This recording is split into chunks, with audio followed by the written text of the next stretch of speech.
ler em 1 Coríntios, no capítulo 3, 1 Coríntios, nosso irmão tem falado sobre as colunas da sustentação, e lembramos aqui em 1 Coríntios capítulo 3, o apóstolo Paulo, ele compara a igreja, uma das figuras da igreja é a lavoura de Deus, e eu quero ler os versículos 6 a 9 de 1 Coríntios capítulo 3. 1 Coríntios capítulo 3, 6 a 9, o apóstolo Paulo está escrevendo aos coríntios dizendo: eu plantei, Apolo regou, mas Deus deu crescimento. Por isso nem o que planta é alguma coisa, nem o que rega, mas Deus que dá o crescimento. Ora, o que planta e o que rega são um, mas cada um receberá o seu galardão segundo o seu trabalho, porque nós somos cooperadores de Deus. Vós sois lavoura de Deus e edifício de Deus. Aqui o apóstolo Paulo está apresentando duas figuras da igreja aos coríntios, no versículo 9, dizendo que os coríntios eram lavoura de Deus e eram também edifício de Deus, ou casa de Deus, ou morada de Deus. E eu queria ler também no Salmo de número 92, Salmo de número 92, o salmista fala sobre irmãos, embora idosos, mas ele disse que os irmãos idosos, mesmo na velhice, eles produzem frutos. No Salmo número 92, no versículo 12 a 15 do Salmo 92, versículo 12, o justo florescerá como a palmeira, crescerá como o cedro no Líbano. Os que estão plantados na casa do Senhor florescerão nos átrios do nosso Deus. Na velhice ainda darão frutos, serão viçosos e vigorosos, para anunciar que o Senhor é reto. Ele é a minha rocha, e nele não há injustiça. Aqui nós estamos vendo o nosso Deus dizendo sobre os justos, sobre os seus servos. É interessante que nas Escrituras nós temos várias comparações de igreja e servos de Deus como madeira, e especificamente no Salmo 92 nós vemos a expressão cedro do Líbano. E o cedro do Líbano é uma madeira muito resistente, e o Senhor está comparando então os justos, mesmo na velhice, como cedros no Líbano, cedros do Líbano, cujas raízes são profundas.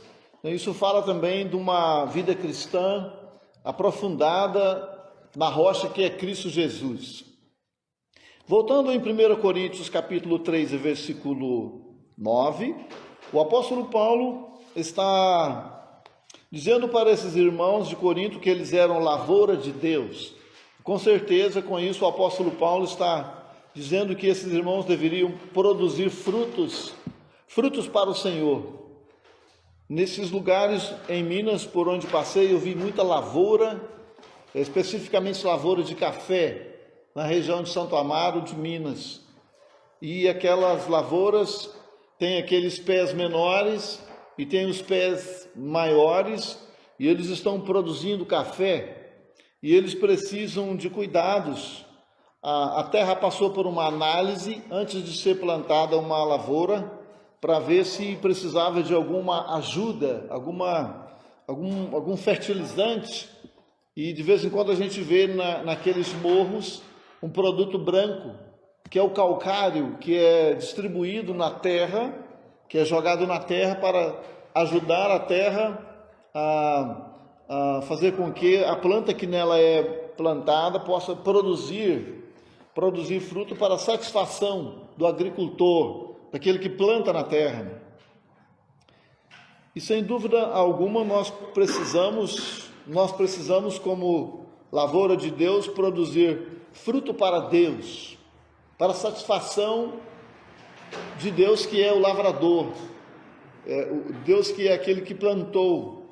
E o Senhor Jesus Cristo, falando sobre essa figura também, fala em João capítulo 15 sobre a videira verdadeira, e os discípulos como os ramos ou os galhos, e ele fala dos galhos agarrados, digamos, ao tronco. Eles produzem frutos e produzem muito fruto. Mas voltando rapidamente para o cedro do Líbano, como nós lemos em Salmo 92, alguns têm escrito artigos sobre o cedro do Líbano, e me chamou a atenção muito a descrição do cedro do Líbano, que é uma planta muito resistente, que foi muito utilizada, certamente ainda é. O cedro, ele cresce para dentro da terra em torno de uns 3 anos primeiro, para depois começar a subir. E o cedro, ele cresce mais ou menos 1,5 metros para dentro da terra primeiro, para depois começar a crescer, e na medida que ele vai crescendo, também as suas raízes vão se aprofundando no solo, e o objetivo dessas raízes se aprofundando no solo, na terra, é procurar uma pedra, se possível ela enrolar a raiz em uma pedra, ou então procurar água como fonte de sustentação da árvore que vai crescer, desse cedro que vai crescer. Então, as raízes do cedro, elas descem para a profundidade, procurando sustentação ou procurando alimentação. Isso fala em figura da vida do crente. No Salmo 92, o salmista disse que os justos plantados nos atos do Senhor, mesmo na velhice, eles darão frutos, porque as suas raízes foram se aprofundando. E indiscutivelmente na igreja de Deus, aqui, ali e acolá, Deus espera que todos nós nos fortaleçamos nele, na rocha que é Cristo Jesus, para produzirmos os frutos necessários para a sustentação, digamos, da igreja de Deus. E ainda falando sobre o cedro, os estudiosos dizem que eles crescem, às vezes alcançam até 40 metros de altura, e para chegar a esses 40 metros de altura, eles precisam, portanto, de uma estrutura muito grande. E eu me lembro que lá em Minas, na terra do meu avô, tinha algumas árvores muito antigas, e uma certa vez passou um vendaval, um vento muito forte, e ele conseguiu derrubar algumas árvores, e uma árvore ficou em pé. O vento conseguiu arrancar os seus galhos, que estavam na parte de cima, mas ficou aquele tronco. Ficou uma árvore que parecia uma coluna de longe.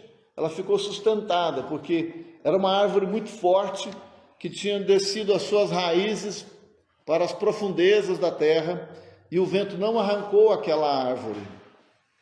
O Senhor Jesus Cristo fala, o irmão citou agora, Mateus capítulo 7, daqueles que ouvem a sua palavra e ele as pratica, e aquele que ouve as suas palavras e as pratica é comparado ao homem que construiu a sua casa na rocha. E aquele que ouve as suas palavras e não as pratica é comparado ao homem que construiu a sua casa na areia. Aí vieram o vento, as chuvas, os vendavais, e aquela casa caiu. Foi grande a sua ruína, porque ela não tinha estrutura, ela não tinha alicerce. Então a nossa vida precisa ser alicerçada no Senhor Jesus Cristo, E essa comparação que ele faz no Salmo 92 do cedro, então os escritores dizem que o cedro eles podem alcançar uma circunferência de 12 metros até. Uma árvore com 12 metros de circunferência é uma árvore muito forte. Para ela alcançar esse tamanho todo, toda essa circunferência, ela tem que ter muitas raízes ou raízes muito profundas para sustentar o peso que está por cima dela, por cima da terra, e para que o vento não venha arrancar essa árvore. E em se tratando do cedro do Líbano, eu anotei que o símbolo, um dos símbolos do cedro é poder, beleza, força e permanência. Poder, beleza, força e permanência são os símbolos do cedro. E o objetivo da madeira do cedro do Líbano é para a construção de palácios, ou seja, casas muito nobres. O cedro sempre foi procurado para a construção de palácios, de casas de gente rica. Então, um dos objetivos da madeira do cedro do Líbano é construir palácios. O outro objetivo do cedro do Líbano é madeira para construir navios que vão enfrentar as águas salgadas e vão viajar muitos quilômetros, muitas águas vão bater contra aquela madeira, e então um dos objetivos do cedro do Líbano é construir navios.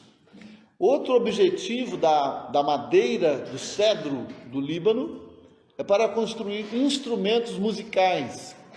A gente às vezes vê uma pessoa que sabe tocar um violino, a beleza que vem do som de um violino bem tocado, mas ele tem como base uma madeira para ficar na mão do instrumentista, para produzir aquele som tão bonito que traz alegria, às vezes traz, num certo sentido, calmaria e assim por diante, dependendo da maneira como se toca o instrumento.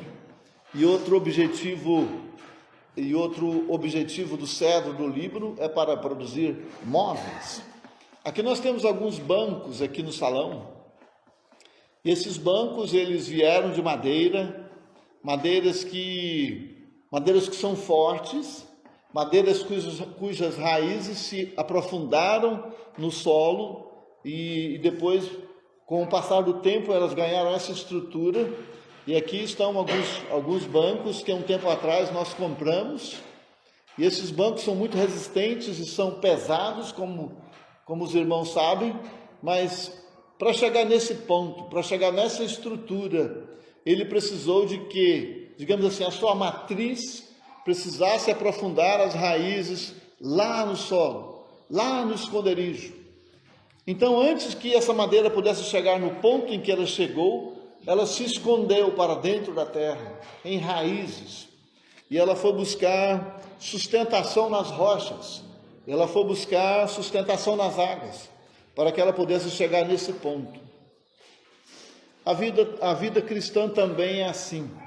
Precisamos ter sustentação primeiro, precisamos descer as nossas raízes para a rocha que é Cristo, para que pudéssemos, ou para que possamos chegar a produzir frutos para o Senhor. E nem todos nós seremos cedros, é claro. Muitas plantações da lavoura de Deus não é um cedro, mas digamos assim, é um pé de café que produz o café tão saboroso para satisfazer o paladar das pessoas que utilizam-se dele e para dar lucro ao dono da terra. Assim somos uma lavoura de Deus para darmos lucros para Deus, para dar sabor para Deus. E em se tratando da madeira que vem do solo, que vem da terra, a gente fica imaginando quantas pessoas viajam nos navios, viajam meses e assim por diante, e elas não sabem que grande parte da estrutura de um navio, principalmente no passado, era feita de madeira, de cedro do Líbano. Aquelas madeiras que vão enfrentar as águas salgadas, as águas geladas, é feita de madeira nobre.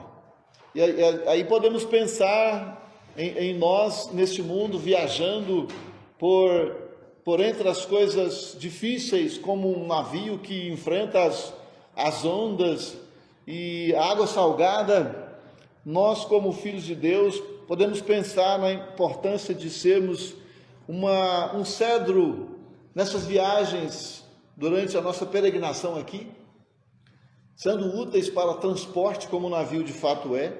Quando pensamos no instrumento musical, o violino, digamos, que é manuseado pelo instrumentista para produzir um som agradável, um som que possa satisfazer aos ouvidos daquele que, digamos, está entristecido, podemos pensar na utilidade desta madeira, ou como madeira nos palácios, nos lugares nobres, que pode produzir beleza, produzir sustentação, produzir enfeite para o ambiente. Como filhos de Deus aqui neste mundo, nós também podemos produzir estas coisas para o nosso Deus e Pai. E como disse o Salmo de número 92 que acabamos de ler, mesmo na velhice ainda darão frutos.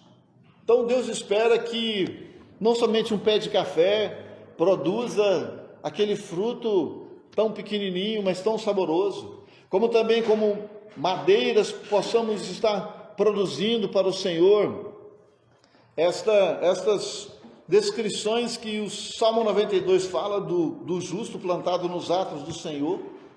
E nós aqui, durante a nossa peregrinação aqui na terra, nós estaremos produzindo frutos para Deus, especialmente se as nossas raízes estão aprofundadas no solo, se as nossas raízes estão procurando rochas para nós enrolarmos nela, para nós ganharmos estrutura, para que o vento, o vendaval, não nos arranque dessa plantação da lavoura de Deus que é a igreja de Deus.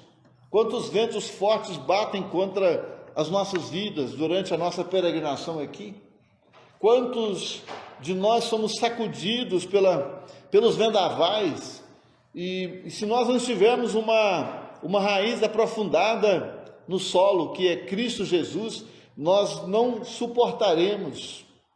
Mas lembrando daquela madeira do sítio do meu falecido avô, lá ficou o tronco, mostrando que ele suportou o vendaval lá no alto, e as suas raízes com certeza eram muito profundas. E assim nós, durante a nossa peregrinação aqui, não sabemos quantos vendavais nós vamos enfrentar, quantos ventos fortes nós vamos enfrentar. Daí a importância de nós irmos cada dia mais estruturando a nossa vida cristã na pessoa do nosso Senhor Jesus Cristo, na sua palavra, que é comparada como um martelo, como nós ouvimos ontem à noite, na sua palavra que é comparada como uma fonte de água, na sua palavra que é o alimento, na sua palavra que é uma espada mais cortante do que uma espada de dois gumes. Enfim, nós precisamos agarrar-nos ao Senhor Jesus Cristo, que é a nossa rocha, para que possamos produzir fruto para Ele e possamos ser resistentes e possamos então fazer a diferença como de fato o Senhor quer que nesta terra nós façamos. O nosso irmão acabou de dizer, somos fracos, temos uma estrutura muito frágil, mas se nós agarrarmos na rocha, com as raízes da nossa confiança, com certeza nós vamos suportar os vendavais que vierem bater contra nós. Amém.